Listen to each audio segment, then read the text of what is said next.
Spotted Elk was the name of a chief of the Miniconjou Lakota Sioux. He was a son of Miniconjou Chief Longhorn and became a chief upon his father's death. He was a highly renowned chief with skills in war and negotiations. A United States Army soldier at Fort Bennett coined the derogatory nickname Big Foot, not to be confused with Oglala Big Foot. In 1890, he was killed by the U.S. Army at Wounded Knee Creek, Pine Ridge Indian Reservation, South Dakota, USA, with at least 150 members of his tribe, in what became known as the Wounded Knee Massacre. Early life. Spotted Elk was born about 1826, the son of Lakota Sioux Chief Longhorn. His family belonged to the Miniconjou subgroup of the Teton Lakota. He had three brothers, Roman Nose, Frog and Touch the Clouds, each of whom were to become leaders of Miniconjou bands. In 1877, Spotted Elk became the chief of his tribe upon his father's death at the age of 87. Chief Spotted Elk, skillful diplomat. As chief, Spotted Elk was considered a great man of peace. He was best known among his people for his political and diplomatic successes. He was skilled at settling mass quarrels and was often in great demand among other Teton bands. Sitting Bull and Crazy Horse alliance. During the 1870s, Spotted Elk allied his tribe against the U.S. Army, together with half-brother Sitting Bull, nephew Crazy Horse and brother Touch the Clouds. Spotted Elk saw no major action during the Great Sioux War of 1876–77.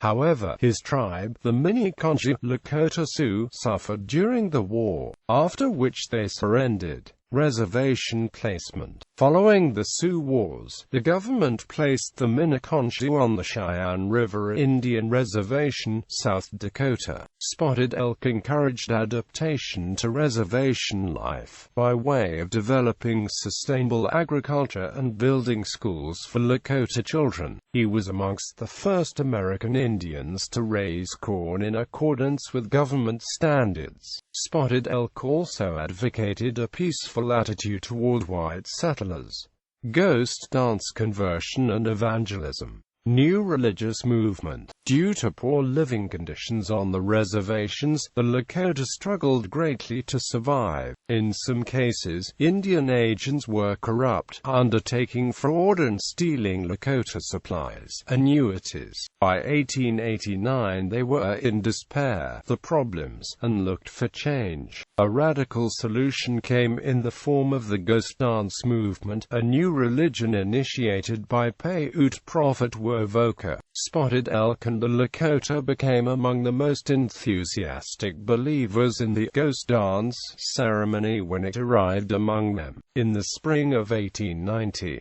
Although governmental reservation rules outlawed the practice of the religion, the movement swept like a wildfire through the camps and local Indian agents reacted with alarm. Some agents successfully suppressed the dances, while others called for federal troops to restore order.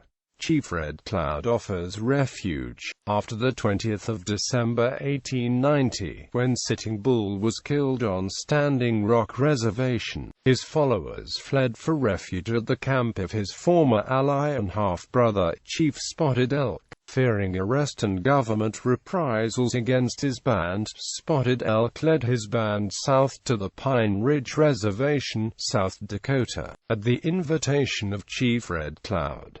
Red Cloud hoped that his fellow chief could help make peace, seeking safety, flying a white flag and with no intention of fighting. Spotted Elk contracted pneumonia on the journey to Pine Ridge. Death at Wounded Knee Massacre. Peaceful surrender on the 28th of December 1890. March. Samuel M. Whitside's battalion of the 7th Cavalry intercepted the Lakota. Ill with pneumonia, Spotted Elk surrendered peacefully. With his band, the cavalry took them into custody, escorting them to a campsite near Wounded Knee Creek, Pine Ridge, where they were to set camp. The site was already established with a store and several log houses. Wounded Knee Massacre. The night before the massacre, Col. James W. Forsyth arrived at Wounded Knee Creek and ordered his men to position 4 Hotchkiss cannons around the area in which the Lakota had been forced to camp. On the morning of the 29th of December 1890, Forsyth's soldiers entered the camp and demanded that the Lakota give up the weapons. In the ensuing confrontation, a firearm was discharged. It was later believed to have been by a deaf man, Black Coyote, who presumably did not hear the command to put down his rifle. A large gunfight quickly ensued. The U.S. forces killed 153 Lakota, mostly non-combatants, and Spotted Elk was among those killed.